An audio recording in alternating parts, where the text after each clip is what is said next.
Gimana kabar bapak-bapak dan ibu-ibu sekalian? Innal hamdalillah nahmaduhu wa nasta'inuhu wa nastaghfiruh wa na'udzu billahi min shururi anfusina wa min sayyiati a'malina. May yahdihillahu fala mudilla lahu wa may yudlil fala hadiya lahu. Asyhadu an la ilaha illallah wahdahu la syarika lahu wa asyhadu anna Muhammadan 'abduhu wa rasuluh. Ya ayyuhalladzina amanu taqullaha haqqa tuqatih wa la tamutunna illa wa antum muslimun. Ya ayyuhan nasu taqu rabbakumul ladzi khalaqakum min nafsin wahidah wa khalaqa minha zawjaha wa batha minhuma rijalan katsiran wa nisaa'a wattaqullaha alladzi tasaaluna bihi wal arham innallaha kana 'alaikum raqiba. Ya ayyuhalladzina amanu taqullaha wa qulu qawlan sadida yuslih lakum a'malakum wa yaghfir lakum dhunubakum wa may yuti'illaha wa rasulahu faqad faza fawzan 'azima. Amma ba'du fa inna asdaqal hadithi kitabullah wa khairal hadi hadi Muhammadin sallallahu alaihi wasallam wa syarrul umuri muhdatsatuha fa inna kulla muhdatsatin bid'ah wa kulla bid'atin dhalalah wa kulla dhalalatin finnar. Bapak-bapak dan ibu-ibu yang semoga dirahmati oleh Allah Subhanahu wa taala. Alhamdulillah ya, kita diberikan kesempatan oleh Allah Subhanahu wa taala untuk menghadiri majelis ilmu ya, yang mana Rasulullah sallallahu alaihi wasallam sabdakan, idza marartum bi riyadil jannah farta'u. Apabila kalian melewati sebuah taman di antara taman-taman surga, maka singgahlah. Dan di antara keutamaan menuntut ilmu, ya, menuntut ilmu syar'i, juga ada sebuah hadis ya, yang juga dikeluarkan oleh Al-Imam Abu Dawud dalam sunannya ya, dengan sanadnya beliau dari Katsir bin Qais ya, beliau berkata, kuntu jalisan ma'a Abi Darda. Dahulu saya duduk bersama Abu Darda di Masjid Damaskus. Kemudian datanglah seseorang lalu berkata, ya Abu Darda, wahai Abu Darda, inni ji'tuka min madinatir Rasulillah sallallahu alaihi wasallam li haditsin balagani annaka tuhaddithuhu an Rasulillah sallallahu alaihi wasallam. Wahai Abu Darda, sesungguhnya aku mendatangimu dari Madinah, kota Rasulullah sallallahu alaihi wasallam, Madinah, karena sebuah hadis yang sampai kepadaku bahwa engkau menceritakannya dari Rasulullah sallallahu alaihi wasallam. Jadi ini ya, dia mendatangi Abu Darda hanya karena sebuah hadis, hanya beralaskan karena sebuah hadis. Maji'tu li hajatin, aku tidak datang karena keperluan apapun, tetapi tadi karena hadis. Kemudian Abu Darda membacakan sabda Rasulullah. Beliau berkata bahwa aku mendengar Rasulullah sallallahu alaihi wasallam bersabda, man salaka tariqan yatlubu fihi ilman sallakallahu lahu bihi tariqan min turuqil jannah wa innal malaikata la tad'u ajnihataha ridan li talibil ilmi wa innal alim la yastaghfiru lahu man fis samawati wal ardi wal hitan fi jawfil ma' wa inna fadlal alimi 'alal 'abid ka fadlil qamari lailatal badri 'ala sa'iril kawakib wa innal ulama'a warathatul anbiya wa innal anbiya lam yuwarrithu dinaran wala dirhaman warrasul ilma faman akhadhahu akhadha bihadzin wafir. Barang siapa yang menempuh suatu jalan untuk mendapatkan ilmu, maka Allah akan berikan dia jalan menuju surga. Ya. Dan sesungguhnya para malaikat meletakkan sayapnya kepada penuntut ilmu karena ridho. Ya. Dan sesungguhnya orang yang alim akan dimintakan ampunan oleh para penghuni langit, bumi, dan juga ikan-ikan yang ada di air. Dan sesungguhnya keutamaan orang yang alim jika dibandingkan dengan ahli ibadah seperti keutamaan bulan pada bulan purnama, ya, pada waktu bulan purnama dibandingkan dengan seluruh bintang. Dan sesungguhnya para ulama adalah pewaris para nabi. Para nabi tidak mewariskan dinar dan dirham. Mereka mewariskan ilmu. Barang siapa yang mengambilnya, maka sungguh dia telah mengambil bagian yang besar. Nah, dalam hadis ini banyak sekali faidah mengenai keutamaan menuntut ilmu. Bahwa menuntut ilmu itu keutamaannya banyak sekali. Dibukakan jalan menuju surga, dimudahkan jalannya, dimudahkan jalannya oleh Allah Subhanahu wa taala untuk menuju surga. Kemudian keutamaan berikutnya, malaikat meletakkan sayapnya kepada penuntut ilmu karena ridho. Karena ridho. Dan orang yang alim, itu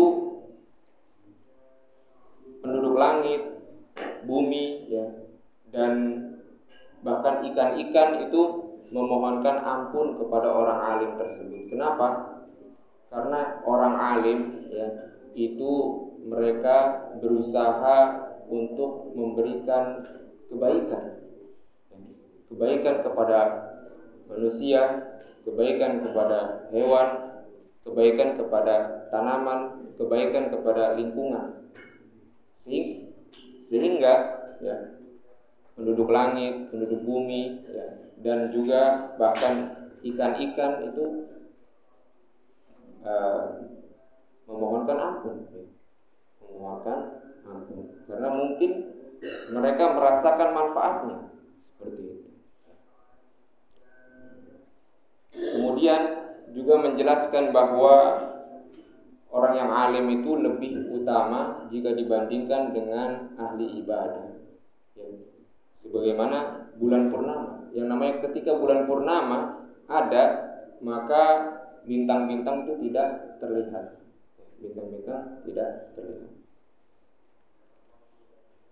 Kemudian di sini juga menjelaskan bahwa ilmu itu adalah warisan para nabi. Jadi sekarang kita sedang di majelis ilmu, sedang dikabarkan mengenai kebaikan-kebaikan ini. Tentunya bagi orang yang ikhlas niatnya. Kemudian Anda juga ingin menambahkan sedikit, ketika kita bercita-cita. Di sini ada anak muda juga, ada anak-anak. Ketika kita bercita-cita, maka cita-cita itu gratis atau berbayar? Jawabannya pasti gratis. Nah, ketika gratis, dan kita tidak dituntut apa-apa, kita bahkan bisa memilih, maka pilihlah cita-cita yang paling tinggi. Cita-cita yang paling tinggi, jangan cita-citanya itu rendah, jangan. Cita-cita yang paling tinggi, tetapi cita-cita yang bisa diambil oleh manusia yang wajarnya, gitu. Jadi hendaknya kita berusaha untuk bercita-cita yang tinggi, seperti berkeinginan untuk menjadi ulama, nggak apa-apa. Akan tetapi harus dibarengi dengan usaha, kemudian doa, ya, usaha kemudian dibarengi dengan doa, meminta tolong kepada Allah Subhanahu wa Ta'ala. Ya.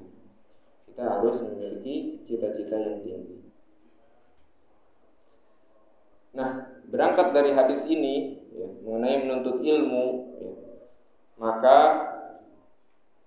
anak katakan, ya, ilmu yang paling utama untuk dicari, untuk dipahami, ya, adalah ilmu yang berkaitan dengan tauhid, ya, yang berkaitan dengan akidah. Karena kenapa?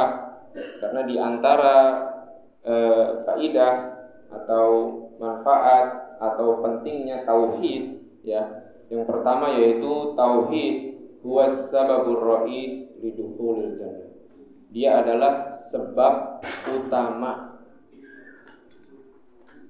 masuk ke dalam surga. Sebab utama yang menyebabkan pelakunya masuk ke dalam surga. Ya.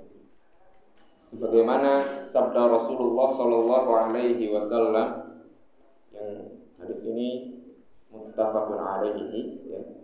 Man syahida an la ilaha illallah wahdahu la syarikalah wa anna Muhammadan abduhu wa rasuluh wa anna Isa abdullahi wa rasuluh wa kalimatuhu alqaha ila Maryam wa ruhun minhu wal jannata haqqun wan naru haqqun adkhalahu Allahul jannah ala ma kana minal amal.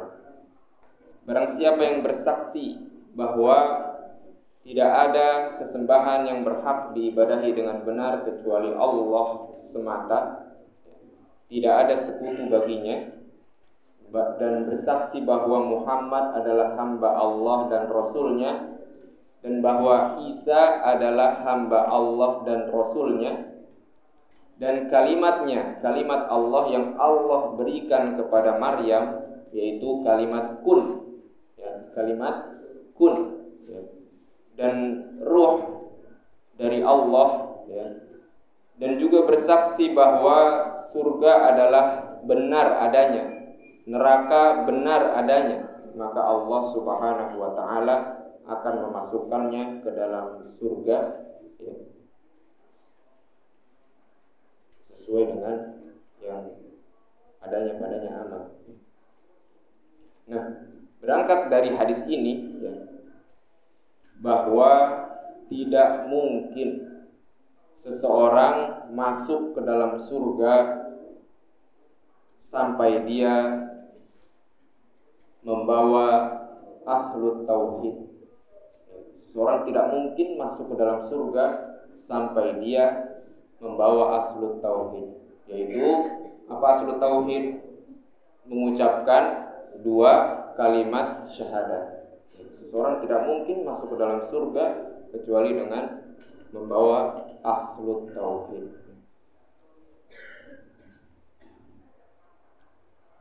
Kemudian poin yang kedua, di antara pentingnya tauhid, ya, tauhid adalah sebab utama terhindarnya seseorang dari kekal di dalam neraka. Sebab utama terhindarnya seseorang kekal di neraka.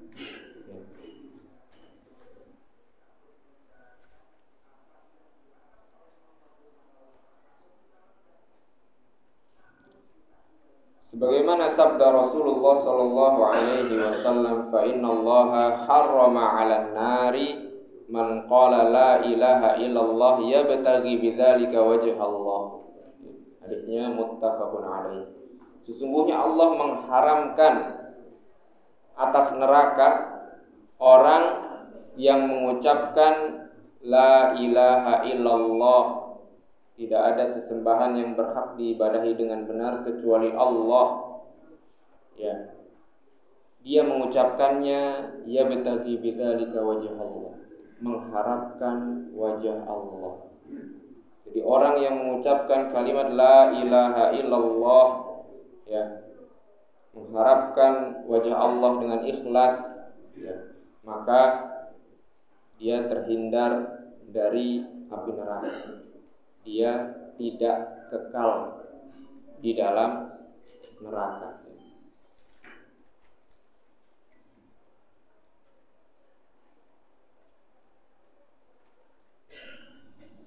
Dan juga bisa dikatakan bahwa orang yang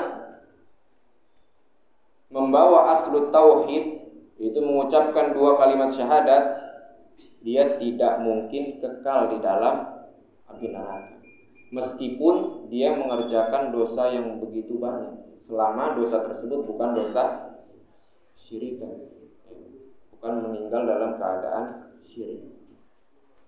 Jadi masih berpeluang diampuni dosa-dosanya oleh Allah Subhanahu wa taala apabila meninggal tidak dalam mengerjakan kesyirikan.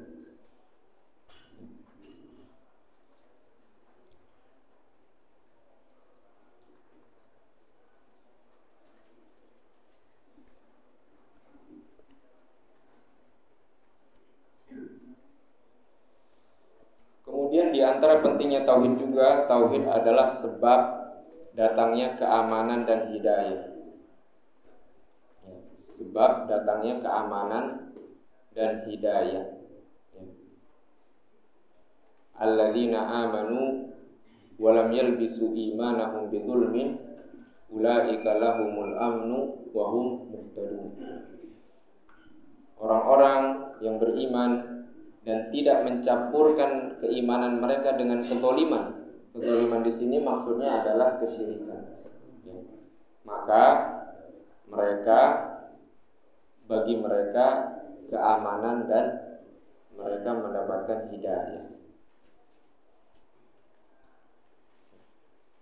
Kemudian juga di antara pentingnya tauhid, sebab masuk ke dalam surga tanpa hisab dan tanpa azab. Tanpa hisab, tanpa azab. Masuk surga tanpa hisab, tanpa azab. Tanpa azab, tidak diazab oleh Allah Subhanahu wa taala, tanpa dihisab, ya. Yang mana hisab itu, ya, yang dikabarkan dalam hadis yang dikeluarkan oleh Al-Imam At-Tirmidzi, bahwa yadkhulul fuqara al-jannah qabla al-aghniya bi 500 amin nisfa yaumin. Orang fakir itu masuk ke dalam surga sebelum orang-orang kaya. Nah, selama orang-orang kaya ini menunggu selama 500 tahun. 500 tahun, ya. Itu setara dengan satu hari. Satu hari itu 500 tahun. Setengah hari 500 tahun. Nah, ya. Maka ya mari kita berlomba-lomba, ya.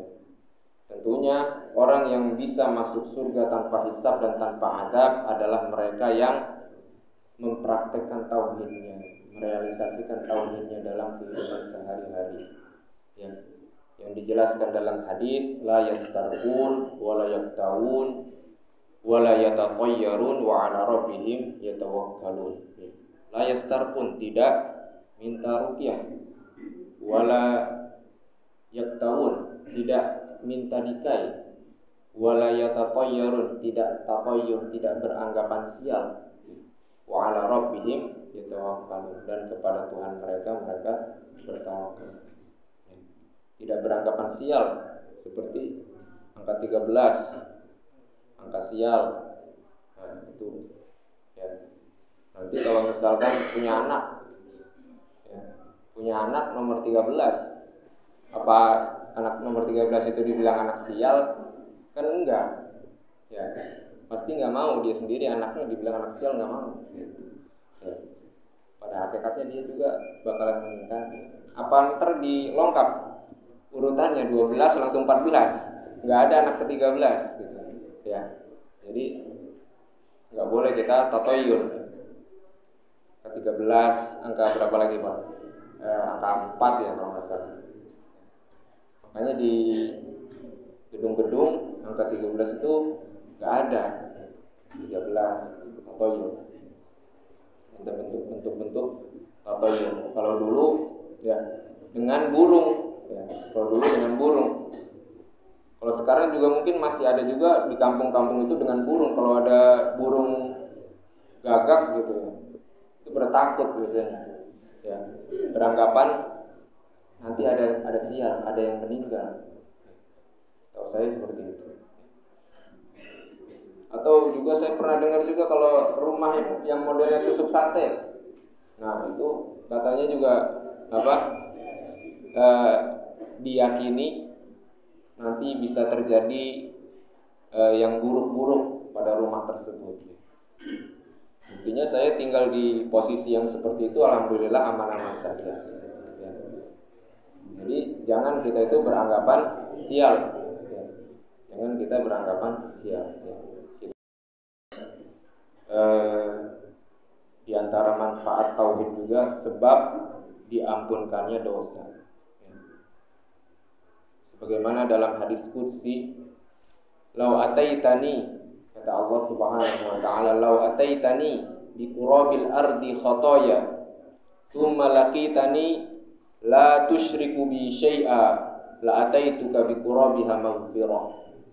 Kalau sekiranya engkau mendatangiku dalam keadaan memiliki dosa sepenuh bumi, ya. Akan tetapi la tusyriku bi syai'a, engkau tidak menyekutukan aku dengan sesuatu apapun, maka aku juga akan membawakan ampunan sepenuh bumi pula. Gitu. Kalau kalian, jadi ini menjelaskan Maha pemurahnya Allah Subhanahu wa taala, luasnya rahmat Allah Subhanahu wa taala. Ya. Allah Maha Pengampun, ya. Seberat apapun dosa seseorang, selama tidak meninggal dalam kesyirikan, maka berpeluang diampuni. Tadi, ya. Jadi kalau misalkan ada orang-orang yang putus asa, Ustaz, ana udah terjatuh dalam ini, udah sekalian aja berenang, sekalian nyebur gitu, kayak gitu. Udah banyak dosanya Ustaz, tanggung gitu. Nah, jangan, ya. Allah Maha Pengampun, antum tobat, sampaikan hadis ini. Gitu. Kalau sekiranya engkau meninggal menemui Allah dalam keadaan memiliki dosa sepenuh bumi, la tusyriku bi syai'a, engkau tidak menyekutukan Allah dengan sesuatu apapun, la ataituka bi qurabiha maghfirah, sungguh aku akan membawakan ampunan sepenuh bumi pula. Sepenuh bumi pula, ya. Jadi Allah Maha Pengampun. Kemudian juga diantara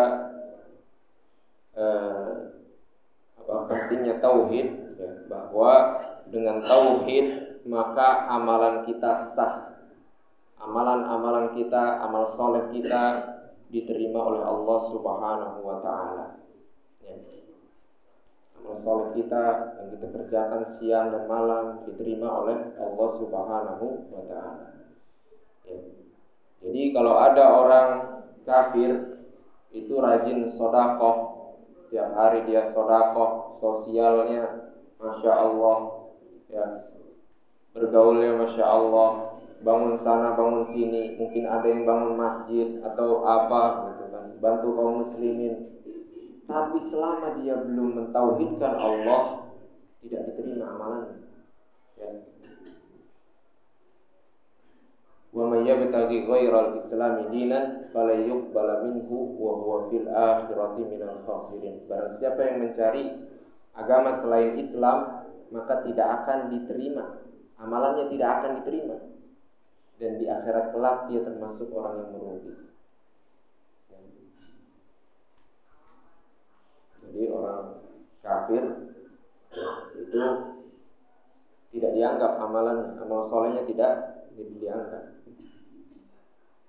Kemudian berikutnya besarnya ganjaran, besarnya timbangan, ya. Yang mana dalam hadis itu dikabarkan bahwa apabila bumi, ya, dan langit itu berada di satu daun timbangan, kemudian la ilaha illallah di satu timbangan, malat bihinna la ilaha illallah, maka yang lebih berat, lebih condong adalah kalimat la ilaha illallah, ya. Jadi memberatkan timbangan. Nah, ini berangkat dari ini, ya, pembahasan tauhid adalah pembahasan yang sangat amat penting, ya, sangat amat penting. Sehingga kita nggak boleh meremehkannya, ya. Bahkan kita harus sering mengulang-ulangnya, diulang-ulang. Karena ini, ya, mungkin kita lupa, terkadang mungkin kita ada rasa ketika beribadah itu, ada rasa ingin dipuji. Ketika beribadah itu atau ketika menuntut ilmu, ada rasa ingin dilihat orang atau dekat sama atasannya sehingga biar naik jabatan, ya. Atau dekat sama pelanggannya biar banyak yang beli, gitu, ya. Jadi dalam beribadah kepada Allah Subhanahu wa taala sekali lagi harus ikhlas, ya, harus ikhlas, ya. Dan masuk ke dalam pembahasan kita, wa a'dhamu ma amarallahu bihi at-tauhid. Sebesar-besar perkara yang diperintahkan oleh Allah adalah tauhid. Itu, ya. Adalah tauhid. Wa a'dhamu ma naha anhu asyirku. Dan sebesar-besar yang Allah larang adalah syirik. Apa tauhid di sini? Ifradullahi bil ibadah. Ifradullahi bil ibadah wa nafyuha an kulli ma siwa. Dan menafikan ibadah dari segala sesuatu selain Allah Subhanahu wa taala. Mengesahkan Allah dalam beribadah dan menafikannya dari segala sesuatu selain Allah, ya. Itu tauhid. Tauhid apa Pak namanya Pak? Tauhid uluhiyah, ya. Tauhid uluhiyah. Kalau makna la ilaha illallah apa Pak? Ada yang bisa mungkin satu angkat tangan? Satu-satu, ya. La ma'budu bihaqqin illallah, ya. Itu, ya, definisi yang juga sama seperti yang disampaikan oleh Al-Imam Ibnu Jarir At-Tabari, ya. Kemudian juga, ya, yang kita pakai juga, yaitu mengesahkan Allah, apa tadi? La ma'budu bihaqqin illallah. Tidak ada sesembahan yang berhak diibadahi dengan benar kecuali Allah, ya. Dan juga ini, ya, yang sedikit faedah, ya, juga disampaikan oleh orang-orang yang menyelisihi Ahlussunnah wal Jamaah, ya, seperti Abdul Jabbar Al-Mu'tazili, ya. Beliau juga mendefinisikan dengan semakna yang seperti itu. La ma'budu bihaqqin illallah. Abdul Jabbar Al-Mu'tazili. Kemudian siapa? Abu Mansur Al-Maturidi juga mendefinisikan seperti itu. Maturidi, ya, pemimpinnya. Yang tadi Al-Mu'tazili juga pemimpinnya. Kemudian juga Al-Imam Al-Ghazali juga seperti itu, ya. Semakna dengan la ma'budu bihaqqin illallah. Anda sampaikan ini kenapa? Ya, sebagai penguat, ya. Kemudian sebagai apa? Sebagai bantahan kepada mereka yang apa? Menuduh kita menyimpang. Tapi buktinya di antara imam mereka itu memiliki perkataan yang sama dengan imam kita. Gitu. la ma'budu bihaqqin illallah. Ya. Abdul Jabbar Al-Mu'tazili ya. Itu di antara pembesar Mu'tazilah. Kemudian Abu Mansur Al-Maturidi sama Abu Hamid Al-Ghazali ya, dalam Ihya Ulumuddin. Ya. Mungkin catatan-catatan mengenai ibadah. Sesungguhnya ya, ibadah kepada Allah Subhanahu, beribadah kepada Allah itu adalah sesuatu yang harus dikerjakan, Di sini beliau mengatakan fala yumkin lil insan ayastaghniya an ibadatillah. Tidak mungkin seseorang itu tidak butuh ibadah kepada Allah Subhanahu wa taala. Karena apa? Karena tidak ada ketenangan. Ya.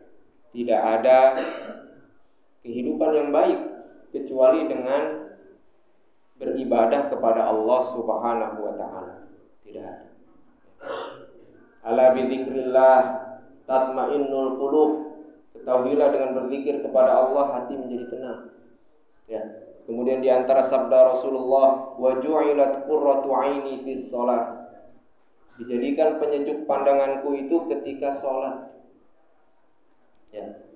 Kemudian di antara firman Allah Subhanahu wa taala, man 'amila salihan min dzakarin aw untha wa huwa mu'min falanuhyiyannahu hayatan thayyibah wa lanajziyannahum ajrahum bi ahsani ma kanu ya'malun. Barang siapa yang beramal saleh, amal saleh ibadah ya, min dzakarin aw untha, dari laki-laki atau perempuan, wa huwa mu'min, dan dia beriman, tauhid ya. Jadi beribadah, mentauhidkan Allah ya. Falanuhyiyannahu hayatan thayyibah. Maka sungguh kami akan berikan padanya kehidupan yang baik. Wala najziyannahum ajrahum bi ahsani ma kanu ya'malun. Dan sungguh kami akan memberikan balasan kepada mereka dengan balasan yang lebih baik daripada yang mereka kerjakan. Jadi butuh, harus ibadah kepada Allah itu sesuatu yang harus, sesuatu yang dibutuhkan sama makhluk agar tenang. Ya Bilal, arihna bis shalah. Ketika Rasulullah sudah sangat lelah, itu bukan istirahat, tiduran, bukan, tapi apa? Wahai Bilal, istirahatkanlah kami dengan mengerjakan sholat. Jadi sholat membuat hati itu menjadi istirahat, tenang, legowo gitu. Berbeda dengan keadaan orang zaman sekarang.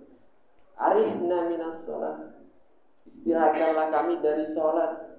Jadi sholatnya jangan lama-lama, ya, jangan lama-lama, ya mungkin 2 menit, ya. Ya pokoknya jangan lama-lama lah, bacaannya jangan panjang-panjang, gitu, ya.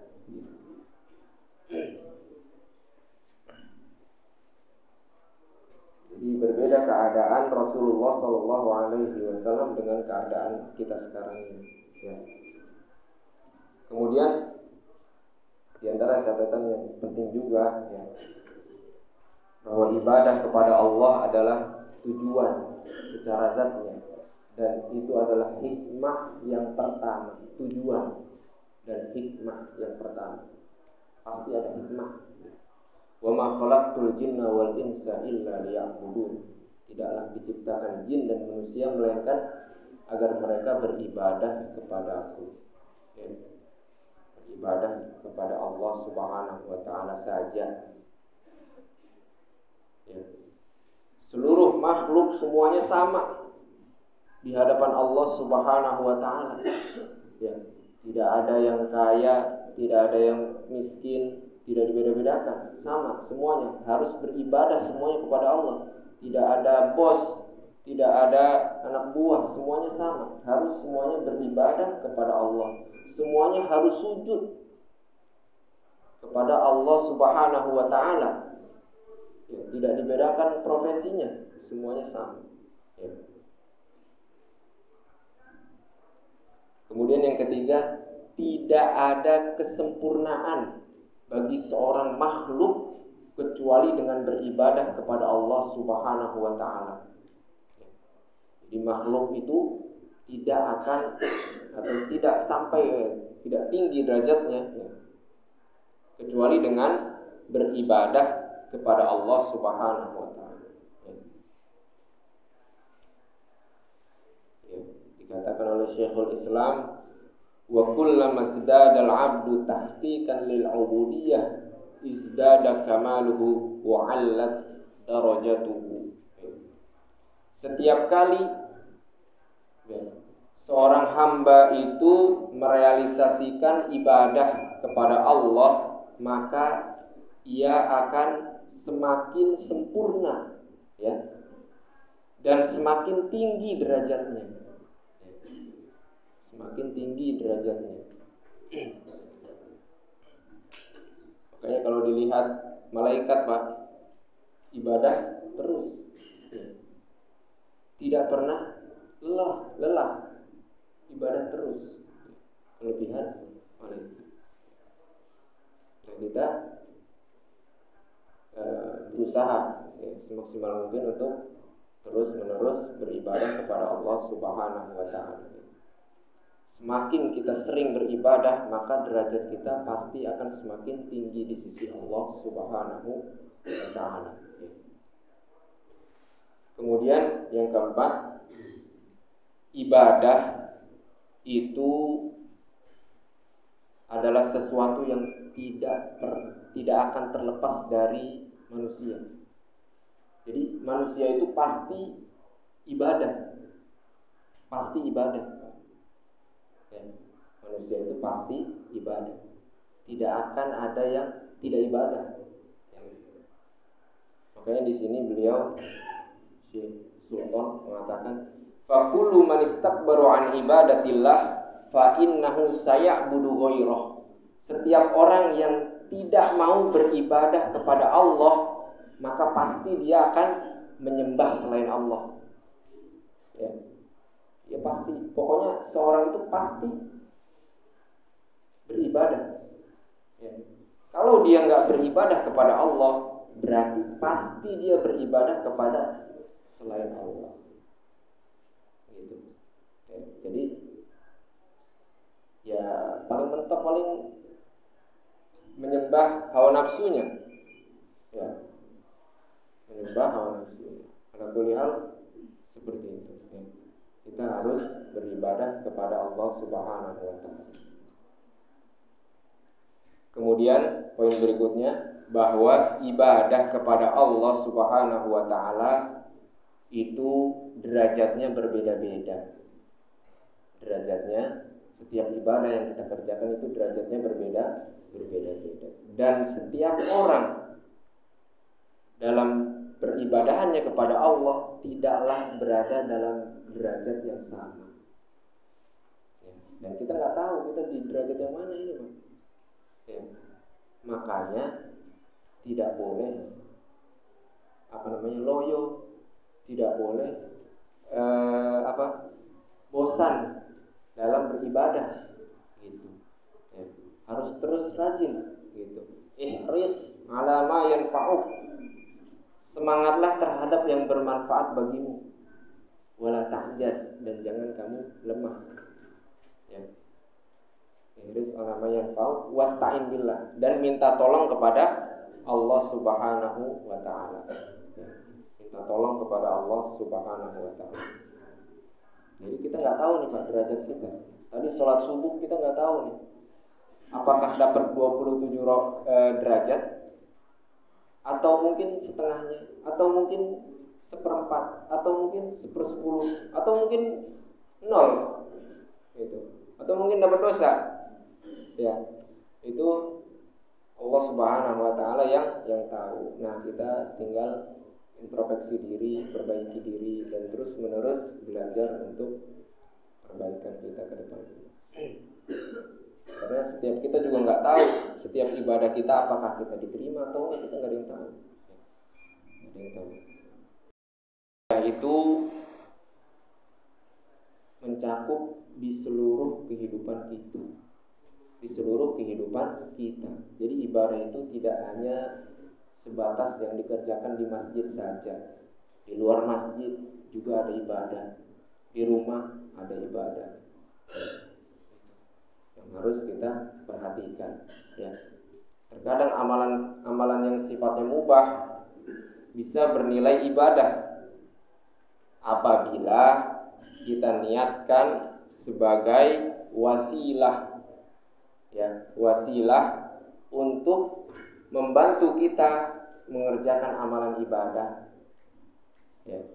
Misal tidur bisa bernilai ibadah kalau kita niatkan tidur kita itu, ya, nanti agar sholat subuhnya nggak kesiangan, nanti agar pokoknya diniatkan sesuatu yang sebagai wasilah, ya. Gitu. Makan bisa bernilai ibadah kalau diniatkan dengan setelah makan ini saya akan meniatkan membaca Al-Quran 1 juz, 1 surat, ya, 1 surat 1 juz, 1 surat Al-Baqarah, ya. Ya. Ibadah, ibadah. Untuk kesyirikan, ya, di daerah kita, ya, di negara kita juga cukup banyak, ya, yang harus kita jauhi. Seperti apa misalkan tadi, seperti apa? Tatoyur maksudnya syirkun asghar. Jika ada yang mau ditanyakan silakan. Tafadhol. Apa yang beliau perintah, membenarkan apa yang beliau kabarkan, menjauhi apa yang beliau larang, tidak beribadah kepada Allah kecuali dengan yang disyariatkan oleh beliau, oleh Rasulullah SAW. Ya, 4. Dia bisa ulang, Pak? Ikhwan, ulang. Yang pertama, ta'atuhu fima amar, ya, mentaati segala sesuatu yang diperintah oleh Rasulullah. Mentaati, ya, segala sesuatu yang diperintah oleh Rasulullah. Wa tasdiquhu fima akhbar. Yang kedua, membenarkan apa yang beliau kabarkan. Membenarkan apa yang beliau kabarkan. Wajtinabu ma naha anhu wa zajar. Yang ketiga, menjauhi segala sesuatu yang beliau larang. Yang keempat, kecepatan.